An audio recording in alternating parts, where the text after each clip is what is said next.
कहां नदी में मिले हैं कोरोना से हुई मौतों के बाद नदी में उतराते हुए शव, और कहां पंचायत चुनाव के बाद पाकिस्तान परस्ती के गाने बजे हैं, दिखाएंगे। नमस्कार, मैं हूं कुमार अभिषेक, आप देख रहे हैं यूपी तक। हम हाजिर हैं अपना न्यूज शो आज का यूपी लेकर। जान लीजिए क्या है इस कार्यक्रम में। शहरों में अस्पतालों में हो रही कोरोना से मौतों का आंकड़ा तो आ रहा है, लेकिन गाँव में हालात कैसे हैं, कितने भयावह हैं, इसका आंकड़ा भी नहीं मिल पा रहा। लेकिन हम आपको कुछ ऐसी तस्वीरें दिखा रहे हैं जिससे आप ये जान पाएंगे कि गाँव के हालात कैसे हैं, छोटे शहरों के हालात कैसे हैं। दरअसल आज हमीरपुर में जमुना नदी की धारा में लगभग दर्जन भर शवों के उतराते हुए पाए जाने पर हड़कंप मच गया। ये शव जमुना की धारा में बीचों बीच तैर रहे थे।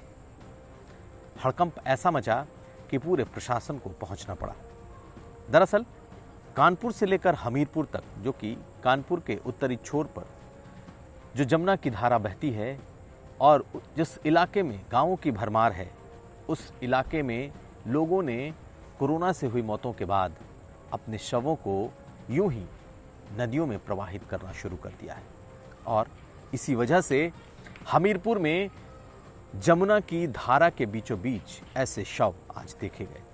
प्रशासन ने भी माना कि हो सकता है कि इनकी मौतें कोरोना से हुई हों और फिर लोगों ने इसे प्रवाहित कर दिया हो। सुनिए क्या कहा है प्रशासन ने। यमुना नदी में कुछ शव जो है वो बह करके जा रहे हैं, और ये यमुना नदी जो है ये जनपद हमीरपुर और कानपुर आउटर जनपद की सीमा पर बहती है। इस पर प्रभारी निरीक्षक को मौके पर भेजा गया, तो प्रभारी निरीक्षक के द्वारा भी देखा गया कि जनपद कानपुर आउटर की तरफ से ट्रैक्टर में 2 शवों को ला करके उनका अंतिम संस्कार भी जल प्रवाह करके किया गया है। और जो अन्य शव जो पहले से बह रहे थे उनके शवों की स्थिति और उनके पे उपस्थित कफन आदि से ऐसा प्रतीत होता है कि इन शवों को जो है जल प्रवाह करके अंतिम संस्कार किया गया है। एक शव जो है वो अर्जली अवस्था में है और वो कानपुर देहात की तरफ जो यमुना का तट है उस तरफ पड़ा हुआ है।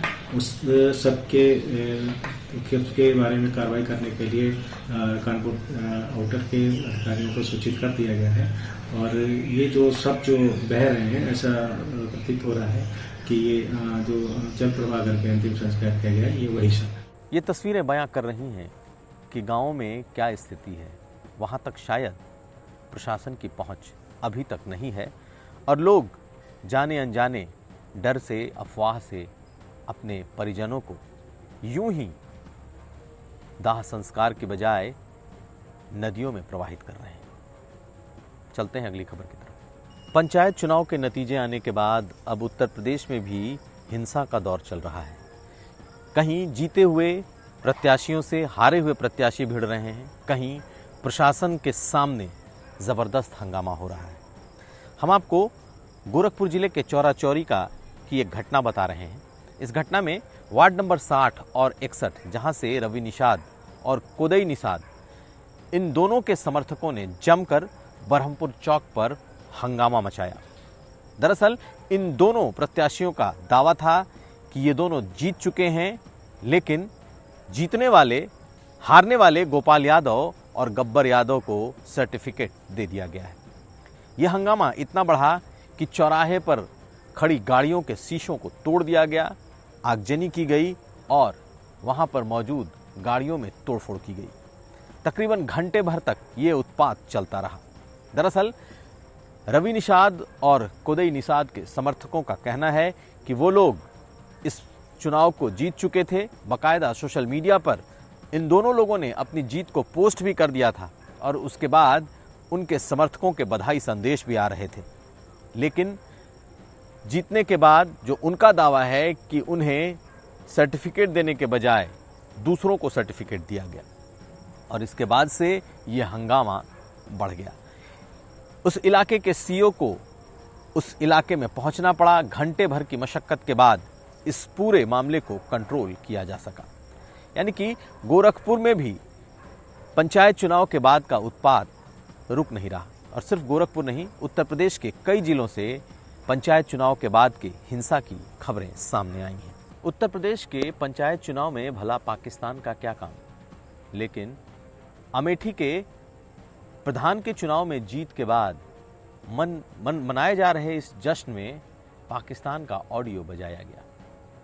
हम आपको पूरी कहानी बताएंगे, लेकिन पहले आप जश्न के बाद विजय जुलूस का ये वीडियो देखिए, जिसमें किस तरीके से पाकिस्तान और इमरान खान के लिए बने ऑडियो का इस्तेमाल विजय जुलूस में हो रहा है।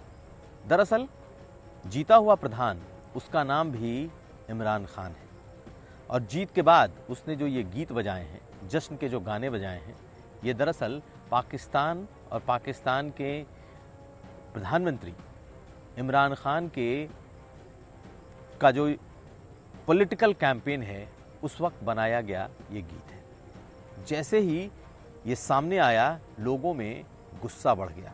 बाकायदा पुलिस में इसकी कंप्लेन दर्ज कराई गई और अब प्रधान और उनके 4 साथियों के खिलाफ कार्रवाई भी की जा रही है। मशहूर क्रिकेटर सुरेश रैना ने आज एक ट्वीट किया, और ट्वीट का मजमून ये था कि उन्हें भी एक ऑक्सीजन सिलेंडर की ज़रूरत है। उन्होंने ट्वीट करके सीधे मुख्यमंत्री योगी आदित्यनाथ से मदद मांगी। 20 मिनट के अंदर सुरेश रैना को वो ऑक्सीजन सिलेंडर पहुंचा दिया गया। बाकायदा एसपी ने उस ट्वीट का जवाब देते हुए कहा कि उन्हें सिलेंडर मुहैया करा दिया गया है और एक एडिशनल सिलेंडर भी उन्हें दिया जा रहा है। दरअसल सुरेश रैना ने तकरीबन 3 बजे के आसपास मुख्यमंत्री योगी आदित्यनाथ से मदद मांगते हुए ये ट्वीट किया कि उनकी आंटी बीमार हैं, कोविड पॉजिटिव हैं और उन्हें एक ऑक्सीजन सिलेंडर की सख्त ज़रूरत है। इस ट्वीट पर इतनी तेज़ी से कार्रवाई हुई कि सभी लोग हैरत में पड़ गए। खैर, सुरेश रैना के परिवार को ये सिलेंडर उपलब्ध करा दिया गया। चलते हैं अगली खबर की। और अब प्रदेश का कोरोना मीटर। उत्तर प्रदेश में आज फिर कोरोना के मामले कम हुए, लेकिन उत्तर प्रदेश को 2 भागों में अगर देखें तो जहां पहले कोरोना के मामले बढ़े थे वहां कम हुए, लेकिन जहां पहले कम थे वहां बढ़ रहे हैं। लखनऊ में थोड़ी राहत की खबर। लखनऊ में आज मामले 2000 से नीचे चले आए और लखनऊ का कुल आंकड़ा 1865 का रहा। वहीं वाराणसी भी 1000 से नीचे उतर आया और वहां आज 796 मामले आए। प्रयागराज, जो कभी 1500 से 2000 आ रहा था, वहां 517 मामले आए और साथ साथ कानपुर में भी जो 2000 के आसपास मामले आ रहे थे, वहां भी घटकर 782 मामले आए। लेकिन कई ऐसे इलाके हैं जहां पर कुछ 100 मामले आ रहे थे और अब वो 1000 तक पहुंच गए। मसलन अब नोएडा में मामले बढ़ने लगे हैं। नोएडा में आज 1227 मामले आए, मेरठ में 1167 मामले आए, मुरादाबाद में 1303 मामले आए। यानी कि पश्चिमी उत्तर प्रदेश में संक्रमण तेजी से बढ़ रहा है। हालांकि उत्तर प्रदेश का कुल आंकड़ा थोड़ा ज़रूर घटा है, लेकिन अलग अलग इलाकों में इसके अलग अलग संक्रमण दर देखे जा रहे हैं। उत्तर प्रदेश में आज कुल आंकड़ा 26,780 रहा, लेकिन सबसे ज़्यादा चिंता की बात यहाँ हो रही मौतें हैं और वो 353 तक पहुँच चुकी हैं। अपना बहुत ख्याल रखिए। तो ये था आज का यूपी। हम फिर हाजिर होंगे, तब तक आप देखते रहिए यूपी तक।